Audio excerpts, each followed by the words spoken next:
My name is Paris, and this year I finally turned 40. Back in my 20s, I met my husband, Damon, who was a contractor at my workplace.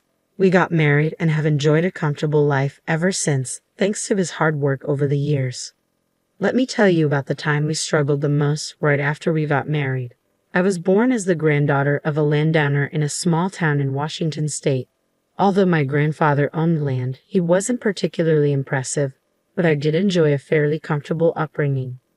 As I grew older, I felt like I couldn't become a self-sufficient adult if I kept relying on my family's wealth. So determined to be independent, I chose to work for a company in Boston and moved there. I didn't tell Damon that I was a landowner's granddaughter till we decided to get married. The reason was simple. I didn't think it was necessary. I was living off my own salary without relying on my family's money. When Damon came to visit my family home, he was surprised by its size but didn't make a big deal about it. I felt reassured that his attitude didn't change after learning about my background, and we went ahead with the marriage. Had he changed his behavior, I might have called off the wedding, suspecting he was after my family's money. One day, as we were discussing our upcoming wedding, my grandfather suddenly passed away.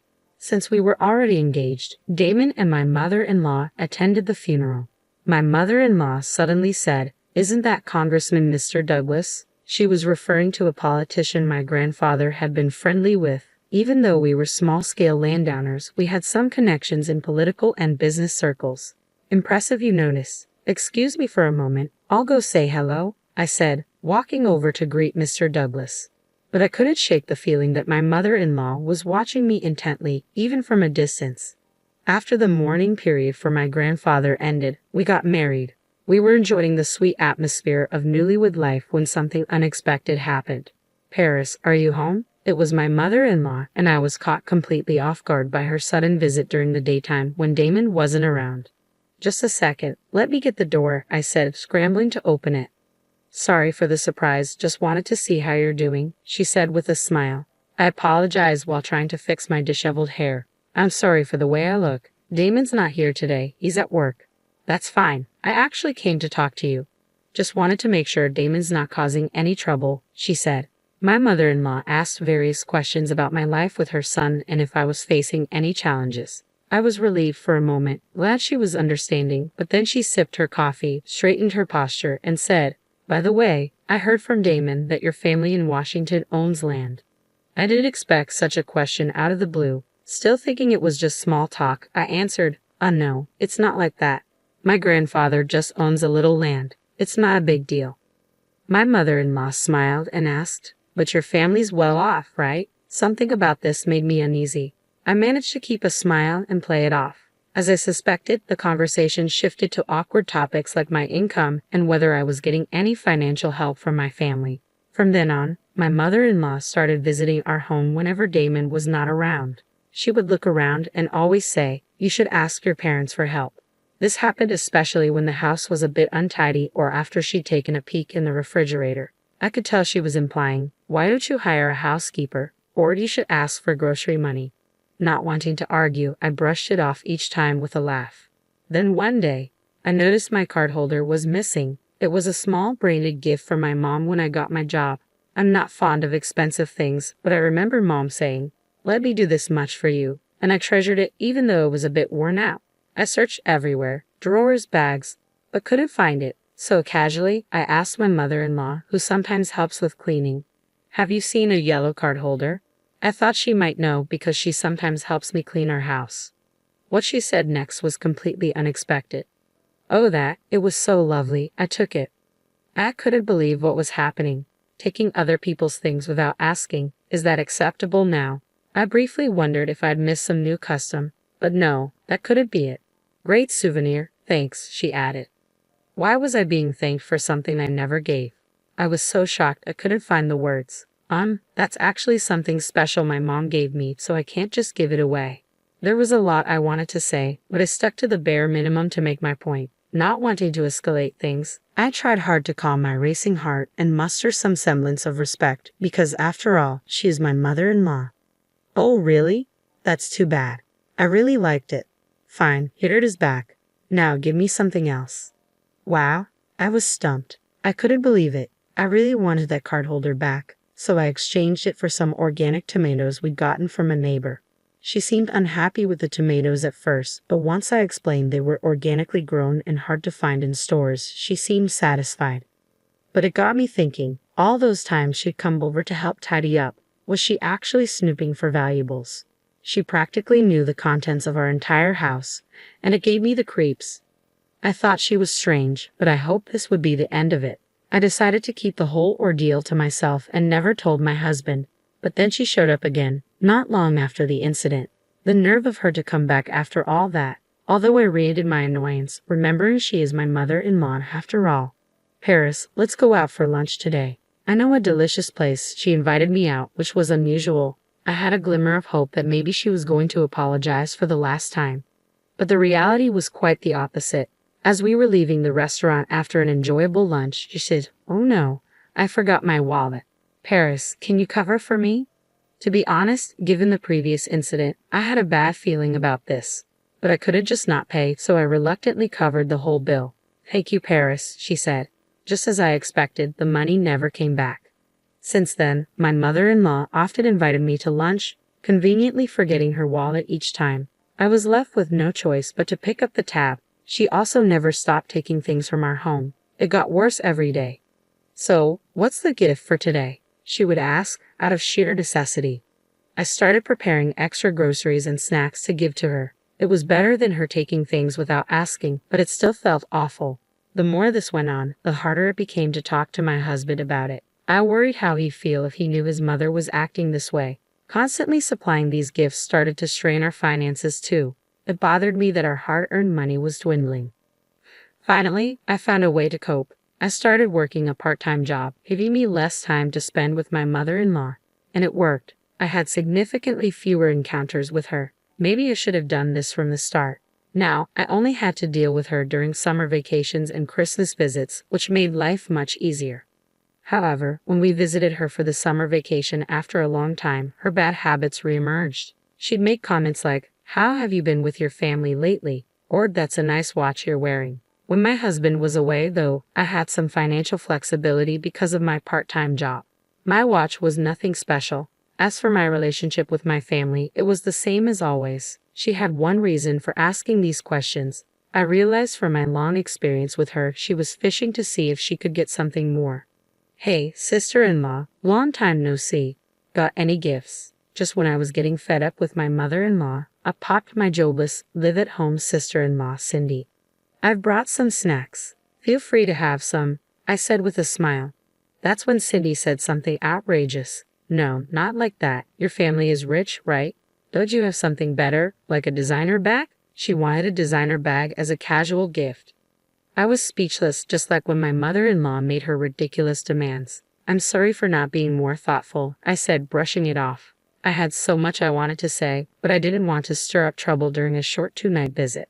"Seriously, make sure you bring gifts next time," my sister-in-law retorted, retreating to her room and laughing as if she were in the right.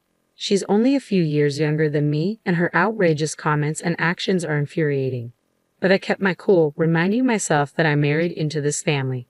Yet the lack of gifts seemed to have hardened my sister-in-law and mother-in-law against me. I realized this while helping with household chores. "You're washing those dishes wrong. You're using too much soap and wasting water," ripped my mother-in-law. Confused, I was taken aback. I wash dishes like anyone else, and it's the same way I do it at the restaurant where I work part-time. If anything, I think I'm more careful here. "Well, you're from a well-off family, so I guess you're not used to household chores," she chuckled. Here I was, washing a mountain of dirty dishes she left, and she was saying I don't do housework.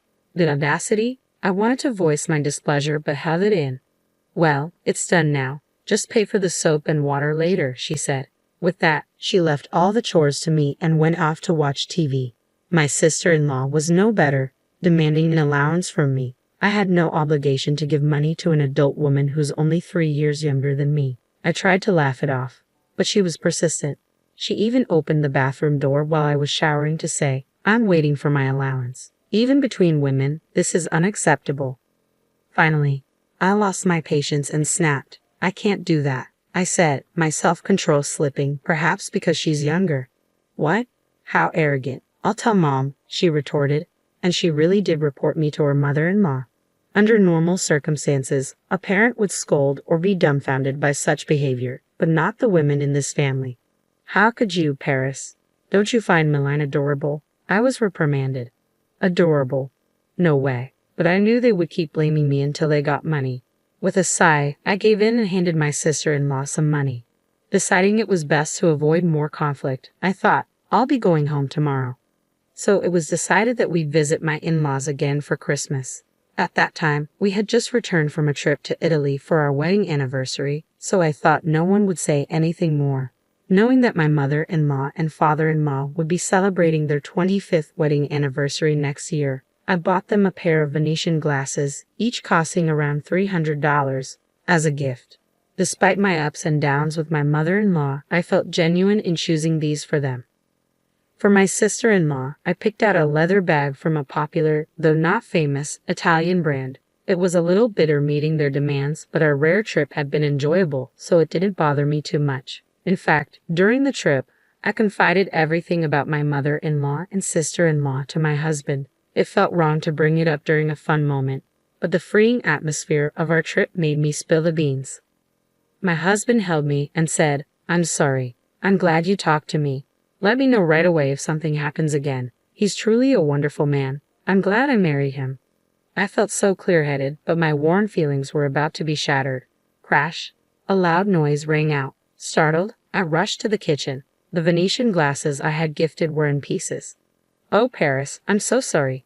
My hand slipped, my mother-in-law said, laughing as she spoke. Could someone's hand really slip and break both glasses? It was a lie. She did it on purpose. I couldn't help but glare at her for a moment. She hesitated but then laughed it off. They break so easily. Wow, what happened? Did it break? My sister-in-law asked, drawn in by the noise. Yes, it did. It was just an accident, my mother-in-law replied. This is not how someone who breaks a gift within hours should act. I couldn't believe the nerve of these two, laughing non-stop in this situation. Memories of past grievances flooded back. I had carefully chosen these gifts, thinking of my mother-in-law and father-in-law. I stared at the broken glasses, my heart sinking. My sister-in-law looked at me. Well, if it's such a cheap thing that breaks easily, you shouldn't have bothered. If you're wealthy, bring something high-end at least. She nodded in agreement with my mother-in-law's words. I don't need such pathetic souvenirs. Oh, wait a minute, she said, rushing back to her room. She returned with the bag I had gifted her. I was actually running out of toys for Charlie, she said, laughing as she let Charlie, the family dog, chew on the bag. In no time, the bag was in tatters, ruined by teeth and dirt. It felt like my fond memories of Italy were being torn to shreds. Tears almost filled my eyes. I won't forgive this. Fine, I'm leaving. I won't be coming back anymore, I said. Both my mother-in-law and stepsister responded with a puzzled "huh." Their mouths were still smiling, so I guess they didn't get it. No worries, let me make it clear for them. Did you hear that? I spoke into my mobile phone. Yes, I heard it all. I'm on my way, my husband replied. Upon hearing his voice, I ended the video call. In reality, he had left me alone on purpose to gather evidence of their mistreatment. I had been updating him via WhatsApp, and upon hearing a noise, he had instructed me to start a video call. The only reason I didn't break into tears was that I had a strong ally on my side. My husband arrived and immediately asked, "What's going on here?" "My glass from Paris just accidentally broke," my mother-in-law responded. Stepsister also tried to chime in. Charlie just decided to. But my husband wasn't having any of it. "Don't mess around. I saw everything. What are you doing to Paris?" At that moment, the words "doing to Paris" caught my attention as if something had been done to him too. "Well, you don't give her much money, do you? Paris is your wife. It's okay, right?" "It's her duty," my mother-in-law retorted. I was stunned. Could it be that they were mooching off my husband as well? "Mom, you and your bunch have always been messed up. Stop leeching money off your kids," my husband said, his voice firm. With his words, my suspicions turned into certainty. It turned out he'd been asked for money by his family for a long time too. Before we got married, they even created debts under his name, which he ended up paying off after marriage. The money grubbing continued, but he just didn't lend them anymore. I was truly shocked to find this out, but maybe he felt it wasn't necessary to tell me, just like I hadn't told him. I was the grandchild of a landowner. My husband probably thought it was a problem only he had to deal with and never could have imagined they'd target his wife.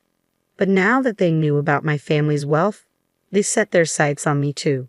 How far would these people go to squeeze money out of others? It was disgusting. Even if they were my husband's family, they were awful.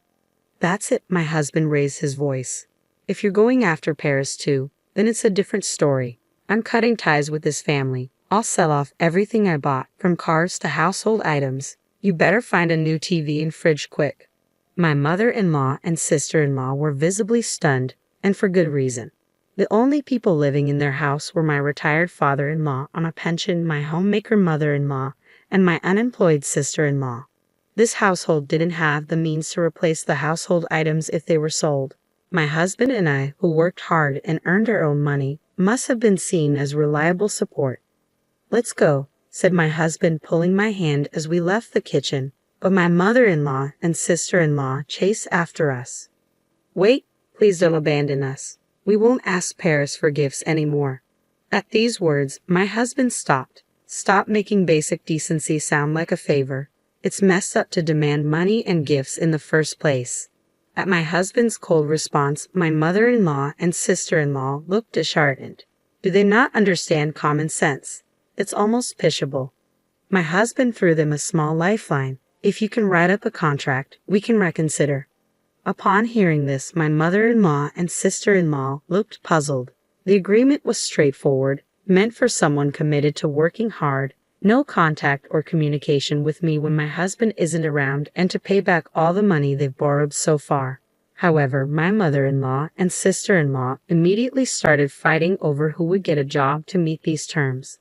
They didn't want their stuff sold, but neither did they want to work.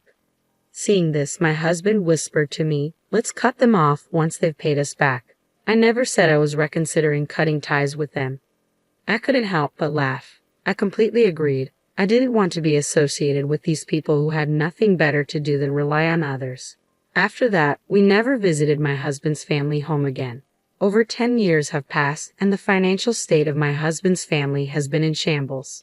Struggling to pay rent, daily expenses, and other debts, my mother-in-law and sister-in-law are working sort of, but with no qualifications or solid work experience. They're stuck in low-paying jobs or poor work environments. Given their selfish attitudes, it's no surprise they can't hold on to a job.